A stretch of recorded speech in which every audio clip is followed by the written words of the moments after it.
Melanie, here in Corpus Christi, not many people around the state gave the Lopez Lobos much of a chance to beat the Brenham Cubs. After all, Brenham had won 32 games in a row. Lopez had fallen on some hard times during the season. They had lost a couple of games. They had to forfeit their district championship. They were missing one of their best defenders today due to a yellow card. But one thing Lopez has done all season is make the best of a bad situation and come back when no one thinks they can. It was a week late, but the 4A Boys Soccer State Championship finally underway. Closer to home, lots more Lopez fans, and a week of rest for some key Lobos. You had the flu pretty bad last Saturday. Would you have been able to play last Saturday against Brenham, do you think? I don't think so, but I'm really glad it gave us a whole new week of practice. The Lobos didn't look like underdogs. Only 3 minutes in, Marco Ramirez finds Jose Ramos in front to score, and Lopez takes the 1-0 lead.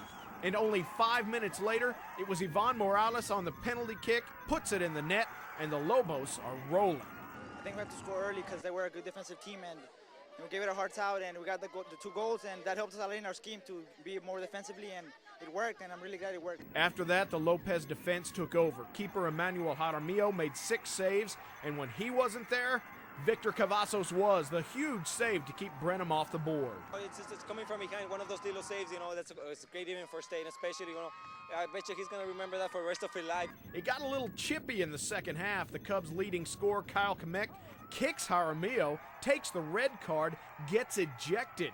Brenham would finally score in the 77th minute, but it was too little, too late. The Lopez Lobos win the 4A state title. 2-1 is the final, and the celebration is on.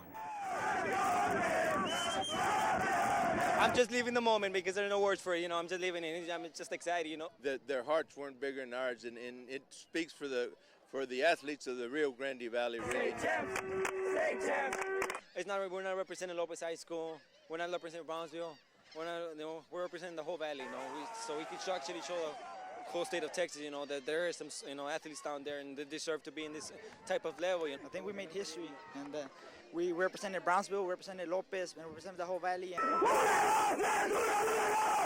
So it's an historic day here in Corpus Christi. For the first time in over 40 years, the Valley has a UIL athletic champion of the state of Texas, and they are the Lopez Lobos. Coming up tonight at 10, we'll talk with Coach Amadeo Escandon, the man who led the Lobos to this place and led them to the promised land.